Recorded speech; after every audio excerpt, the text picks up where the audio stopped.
Welcome to the deep dive, Glad to have you with us. where we really try to dive deep. Into some fascinating topics. Yeah, sometimes familiar ideas. Sometimes a little bit out there. Right. See what we can find. What insights might emerge? Exactly.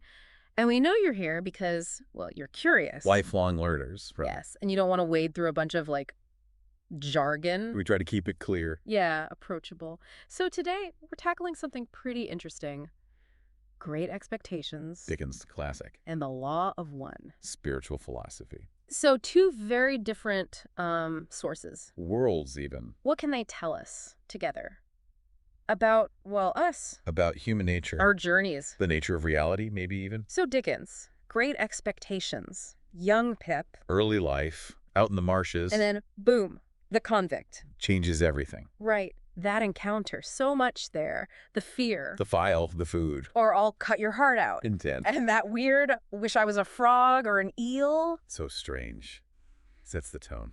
What do you make of that? It's like the ordinary world. That's disrupted. Yeah, pierced by something unexpected. Foreshadowing. Maybe. Unconventional expectations to come. Shaped by forces outside his control.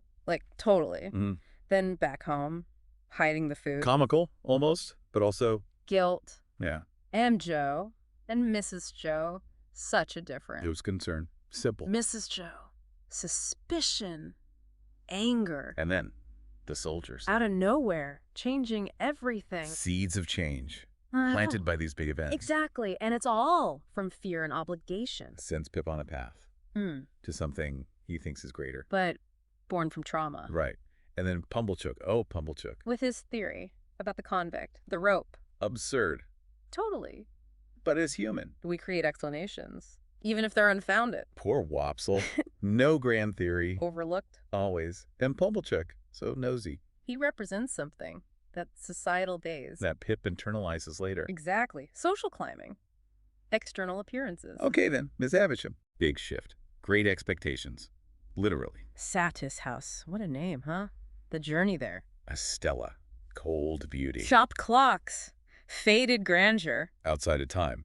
Stagnant expectations. Yeah, exactly. Estella. So important. Disdain. But Pip's drawn to her. Why? Validation? Do Aspiration? you think she's superior? Because of her world. And Jaggers. A different kind of power. Hinting at more. A bigger world. Beyond the village. Right. And then those relatives. Sarah Pocket, Camilla. The circling. Vultures. Perfect analogy. Superficiality. Self-interest, which Pip will encounter later in London. Don't forget Joe's visit to Miss Havisham. So awkward, but sincere. Compliments or respects. Genuine heart amidst the artifice Which Pip loses sight of. as his expectations change. And then the catalyst. Great Expectations officially. Jaggers delivers the news. Mhm. Anonymous benefactor. Gentleman Pip. A new future. Stern pronouncements. Finger pointing So Jaggers and pick changes. Ashamed of his past. of Joe. His love. Condescending to Biddy. She saw the danger, though. Right. A gentleman should not be unjust, neither. Insightful. Like Mhm. the veil and the law of one. Ooh, good connection. Blinded by ambition. Losing sight of real connection. Third density illusions. Okay, so London, chasing expectations. A new reality. Not so glamorous. Barnard's Inn, Herbert Pocket. Optimistic, Yeah, but unsuccessful. but kind, honest, decent, in a morally ambiguous world. Such a contrast. And the Pocket household. Mm. Chaos. Mrs. Pocket, always reading, amidst the mayhem. Dickens. Brilliant social commentary. Shallow priority. And Jaggers, in court, intimidating. Forceful. Ethically. Murky. Showing Pip the underbelly of society. Power dynamics. Yeah. Manipulation. And then Wemmick. Two different people, almost. Walworth versus The Office. Cold clerk versus warm childlike at home with the aged P. Right, and Miss Skiffin's Walworth sentiments versus portable property. Compartmentalization. Duality. Is that another third density illusion? Yeah. Separation. Interesting parallel. A coping mechanism for a world where connection clashes with societal pressure, material success. Okay, and through all this, Estella. Pip's motivation, cultivated by Miss Havisham. His disappointment, painful to watch, blinded by beauty, social standing. Doesn't see the damage, the emotional damage. And Miss Havisham using Estella as a weapon. Bitterness, revenge. Estella confesses, raised to deceive, to hurt. Destructive consequences of unresolved trauma. Pip's idealized image prevents him from seeing the reality, and then the big reveal. Provis, the convict, Pip's benefactor. Disgust, confusion, the opposite of what he expected. Law of one. Interconnectedness, regardless of status. How does that play here? Pip's revulsion, societal prejudice, illusions of separation. Magwitch, gratitude, affection. Pip can't see past his status. Third density illusions. Again, Magwitch's story, so moving. His desire to make Pip a gentleman out of gratitude. Herbert's acceptance, support, true character. And then all the connections. Magwitch, Compayson, Miss Havisham, Arthur. It all unravels. Pip's understanding of everything. Intertwined histories. Causality. Connection. It challenges his simple view, leading to the escape plan. Risky. Clandestine preparations. Fear. Wemmick helps. His wedding to Miss Skiffins. Amidst the tension. Yeah. And then the river. Compayson. Magwitch's death, turmoil, loss, law of one perspective. Catalysts for growth.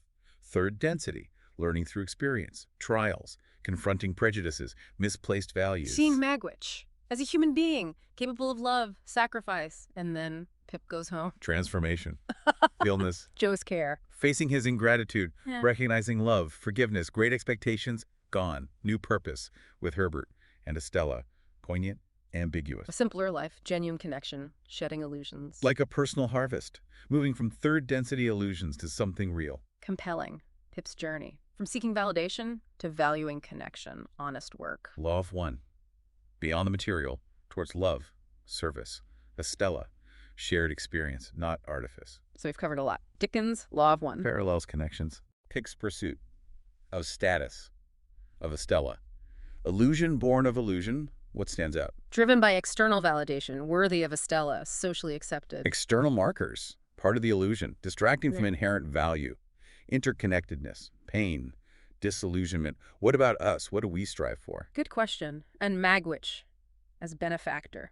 Challenging Pip's social order, how does that connect to interconnectedness? Generosity, from someone Pip sees as low status, shatters his worldview, all beings, one creator, selfless act.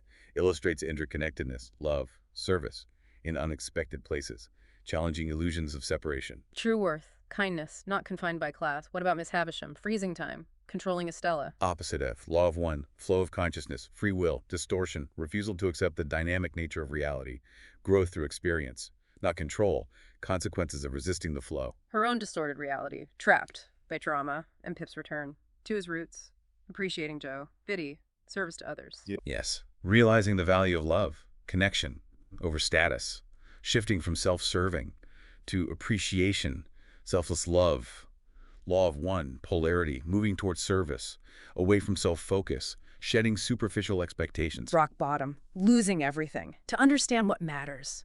Stella's coldness, a distortion like Rod talked about. Yes, emotional unavailability from Miss Havisham's influence, a distortion blocking understanding of unity, love, inability to connect, negative programming. So both Pip and Estella dealing with distortions, preventing connection, understanding, and the challenges Pip faces, the catalyst of his life. How does that fit in? Law of one, third density, intense catalytic action, experiences positive and negative, opportunities for learning, growth, the convict, Satis House, London, Magwitch, confronting beliefs, values, perceptions, deeper understanding. Even the hardships, not meaningless, part of awakening, harvest, a fulfilling life after letting go. How does that connect to fourth density? Dickens doesn't say harvest, but Pip's transformation, a culmination, shedding old patterns, authentic way of being, resonates with the law of one, transition, higher density, based on spiritual orientation, a metaphorical harvest, reaping lessons, moving towards connection. Remarkable. Two narratives, illuminating similar themes. Human condition, growth. So wrapping up this deep dive, surprising connections, Victorian literature, spiritual philosophy. Illusion, growth through experience, connection, beyond superficial expectations. A final thought for you, our own great expectations, reflections of larger illusions. How can narratives like Pip's and perspectives like the law of ones help us to see these illusions, navigate our paths towards authenticity, deeper connection? Reflect on your expectations. Revisit great expectations, explore the law of one, new layers of understanding. Thanks for joining us on this deep dive.